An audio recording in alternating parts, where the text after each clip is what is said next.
Aiwa, nchida kutendai muri Zimbabwe nekuda kwesapoti yese yamunotipa pachibanda media nepaSaint TV. Zita rangu riri pachitupa ndinonzi Uncle Saint, chanzvati chamai venyu achigotomba mana mama. Aiwa, musakanganwa zvakare kuti zvoni ndiro bhiza rinowina, bhiza remujawu. Handiti so nhasi ndamira pakati peutekwa-tekwa. Handiti ndamira pakati pevakuru venzvimbo. Tichitanga nekurudyi kwangu, ndakamira naBishop Marimo. Bishop Marimo ndofunga makavanzwa vachitaura vachiti zvoni aiwa, ndakambotaura naBaba Chirenje, but Baba Chirenje wakati ndichanatsorangarira nekuda kwekuti vaitaurawo zveshuwa nevanhu vakawanda raMwari rega rega. But Bishop ndovaive kuti aiwa, inini ndakazviradzwa pamweya kuti mugore rino haripere Baba Chirenje vasina kupinda mbomu, Professor vasina kupinda mbomu. Bishop, tinogamuchirai pano pachibanda media paSaint TV. Tinotenda makadi muri Zimbabwe nevatsigiri vese vechibanda media neSaints media. Tinotenda zvakanyanya.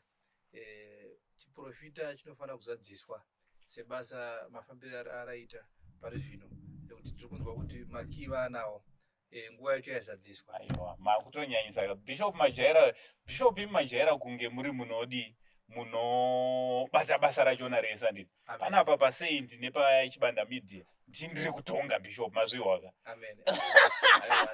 Tinotenda. Alright, ndichadzoka kwamuri Bishop, ndaitira kuti tikwazise Baba Chirenje. Baba Chirenje, Doctor. Makasimba here Professor? Aiwa, ndakasimba. Handiti Ndiri mutano, uyezve ndinonzwa kumanyuku-nyuku. Ndinonzwa kufara. Ndimanga musiri kudya breakfast, yapinda here breakfast zvanhasi kana kuti haisati yakupinda? Zvanhasi yapinda. Pauya achibanda nomwe utekwa-tekwa unosanganisira Bishop. Ndaona kuti zvakakodzera. Kanga kari katika tsvuku zvako. Nekunyaya yeweather. Asi aiwa, ndakanzwa kuti ndakanwa. Aiwa, tinotenda. Nhasi tauya naBishop, tatimusangana naBishop. I hope and I believe kuti makambotaura pafoni. Bishop vauya, tikati tiuye nawo. Bishop, Amen. Kuuya kwamaita mauya kuzotowo kudii panzvimbo ino? Aiwa, kuuya kwandaita ndauya kuzoona kuti zveshuwa shoko rechiprofita, shoko reminamato nezvatainamata tisingazorori tichigara tiri kumakomo zvamunoziva imi, tichikumbira kuti baba ava vadzoserwe musha wavo. Ndiyo nguva yacho yazadziswa, saka ndauya kuti ndizopupura ndisikuona nemaziso manje epanyama kuti zvazadziswa here. Saka ndinotenda zvakanyanya nekutendawo vese vakabatsira muri yeZimbabwe, vakatibatsirawo nepfuma dzavo nemari dzavo. Tinoziva kuti munyika makaoma, munhu wese aibvisa ingave zhinji kana shoma. It's all about sacrifice. Munhu aitosacrifice pazvishoma zvaanazvo. Saka ndauya kuti nditende kuvanhu vese vakadaro. Aiwa, tinotenda. Baba Chirenje, vauya vafundiswa ngani vakasvika panzvimbo ino? Rega nditange nechiprofita. Alright. Ndinoda kudzokera kumashure. Alright. Ichokwadi ndakavataurira nhau yangu. Alright. Zvinhu zvakarema. Bishop Marimo vakanamata. Alright. Yanditya. Paya panonzi nevanhu distance is not a barrier. Alright. Vanenge vachitorevesa. Alright. Bishop vakanamata vakati vakabva vaisa profess. Alright. Vakati rino. Alright, mugore rino iri iro rino. Kureva kuti zvakataurwa gore rino richitanga. Richitanga vakati iro rino. Zvakaendwa. Yai. Saka unoziva kuti zvepafoni usina kuona munhu unogona kutofunga kuti munhu uyu ari kundi hamene zviri kuitika. But unopedzera wazvibvuma dai kuti iye hauna kusangana naye. Alright. Saka ndo kupindura kwangu kwokutanga. Alright. Mubvunzo wenyu wangu achiti kuti Doc. Alright. Tichidzoka pakuti mafundisi panzvimbo ino iyi vakauyawo kuzova nemi nekuzomira nemi kunamata nemi. Mucharangarira kuti ndevapi timbovaremekedza vafundisi vavo? Vanyamakanga. Alright. Vapei mbiri. Alright. Vanyamakanga ndinovapa mbiri. Alright. Vakamira segamba. Alright. Havana chavakavhunduka. Vakataura semutauri zvokuti vavakataurira dai vakanzwa kutaura kwavanyamakanga. Tingadai tiri pane chimwe chinhano. Asi vatungamiriri havana kuita sei? Havana kutambira zvakataurwa naNyamakanga. Asi Nyamakanga vaitaura zvokuti vatungamiriri vapiwe chimwe chinhano. Tinotenda. Bishop, tichidzoka kwamuri. patasvika apa imiwo sevezvemweya ndezvipi ndakanzwa last time chiti aiwa pandiri kuuya ikoko ndine zvandiroda kuti ndinge ndinoitira baba chirenje ndezvipi zvamakavagadzirira pazuva ranhasi? Ewa patavi panoda kuti tirumbidze Mwari nekuda kwebasa radii nekuda kwebasa raaita panoda kuti tirumbidze nekutendana isu vanhu nerudo rwamaita. Chipo changu handizive kuti muda kuti ndibvise pano pamhepo kana kuti asi ndinoda kuti nditende zvakanyanya kunyanya kudza Mwari nekutenda amai Chibanda nguva yavakasangana. Aiwa vanonzi amai Chirenje, mai Chibanda hatisi kuwanda, mai Chifa hatisi kuwanda. Ndajaira mufambisi webasa redu. Aiwa kana uchingoda muda kutotenda mai Chibanda mubikiro baba Chibanda kuti vaite basa. Pasina izvozvo dai pasina ari kuti tepenurira. Savari kumba ikoko mai Chibanda vanofana kutotendwawo nokuda kuti basa rakanaka. Mukuona kuti vototendawo mai Dhoku kwavariko. Namai Dhoku kwavariko. Saka ndoda kutenda mai Chirenje.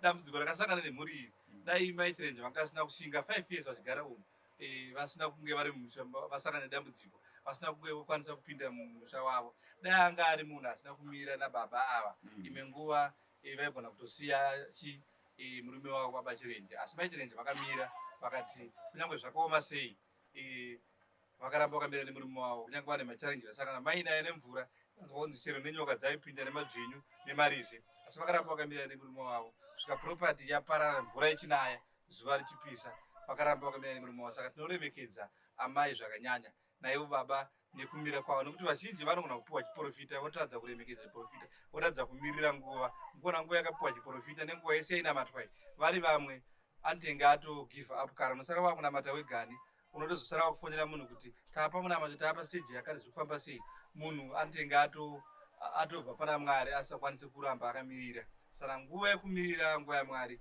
chinhu chakakosha. Ndo mashoko andinawo andira kuti titende kuti mhuri yakagona kumirira yakagona kunzwisisa zvinotaura Mwari. Aiwa tinotenda nemashoko akanaka. Bishop vanongouya badzi bishop vane chipo chavainacho chavati aiwa ndingangofambe chavachapa kuna babani kuna baba namai Chirenje. Tinoda kutenda nechipo ichocho semabhishopu vati aiwa tingachitaure pachena hanzi vachazokupai ndovaya vanotenda kuti zvaitwa neruoko rworudyi hazvifaniri kuonekwa aiwa tinozvitenda.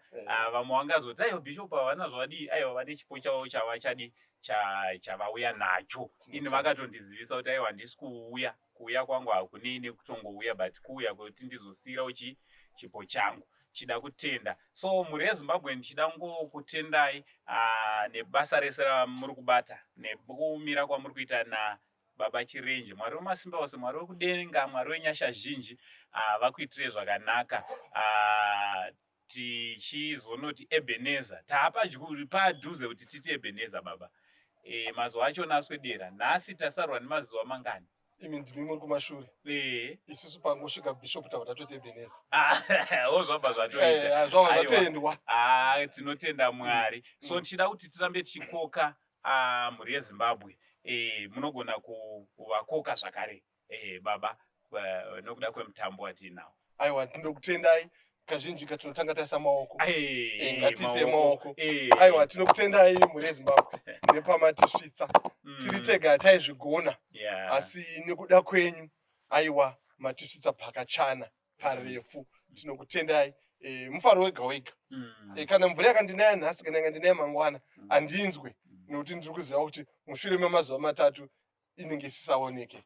Paive panotaurwa nevafundisi kuti these Egyptians you see today, you shall see them no more. Amen. I am about to see them no more. Amen. Asi ndingoramba ndichikukokai. Ndiri kukoka munhu wese baba. Wandakachirika, wandakatsikira madomasi. Wandakaitira zvakanaka. Ndiri kuti munhu wese chiitiko ichi ndichenyu, hachisi changu. Munhu wese ngaauye, ngatiuye kunyange mvura yakanaya. Aiwa kainonaya ichizomira. Ngatinaiwe zvedu tiripo. Tichifara nekupembera pamwe chete nekuti musha uyu ndewedu tose. Semataura ndogara ndichita kuti kana mune shumbo aChirenje havazopinda vega na permanent sec. Tinonorumwa. Tinotoda imi kuti tipinde pamwe chete. Saka ndiri kukukokai hama dzangu, shamwari dzangu, vafundisi vangu, vatungamiriri vangu munhu wese ndiri kumukoka pasazowana anoti ndasiyiwa yanditya hama dzangu ndadzikoka kuti veukama unozonzwa kunzi una kunditaura nezita aiwa nhasi handisi kutaura nemazita ndiri kukutaurai mese kuti hama dzangu uyai tizopembera nekufara pamwe chete musi wemugovera inenge iri 22 November ndio pachavhurwa mikova iyi zviri official. Hapana chokutya. Chief vakagadzirira chokutya chinenge chiripo, Doc vakagadzirira chokunwa chinenge chiripo, saka hapana chokutya. Kungouya nokufara, mongodzokera nokufara. Saka ndinokukokai, ndinokudanai mose mose, nokukutendai. Mwari vakuitirei zvakanaka. Tinotenda nemashoko makuru atasirwa naProfesa Bishop. Shoko renyu rimwe chete guru ramungada kusira muri Zimbabwe. Shoko randingada kusira muri Zimbabwe nderekutenda Zimbabwe kune vakabatsirawo nezvipo zvavo. Saidi kwedu kwemweya tikuti kana kune vanenge vane zvinenge zvichivatambudza, vane zvinovaremera, musakurumbidze masviba moyo nekuti mhinduro inenge iriko. Ukaudzwa zvaudzwa nemunhu womweya, vimba pazviri, namata pazviri, Mwari anokuitira chinhu chakanaka. Amen. Haiwa, tinotenda, hanzi tisaure moyo nekuti dai baba Chirenje vakaura moyo tisina kusvika patasvitswa nhasi. Mwari wekudenga, Mwari wenyasha zhinji vachikuitirai zvakanaka. Aiwa, zita rangu riri pachitupa ndichinzi ini Uncle Saint kana Sekuru Saint Chigotwe, mbama namai venyu. Ngatisanganei zvakare pamavidhio anoteera. Ndichida kungoti big shout out kuna Chibanda Media, kuna Chief Chibanda vakatibatira mushini kuona kuti it's much love and God bless you all.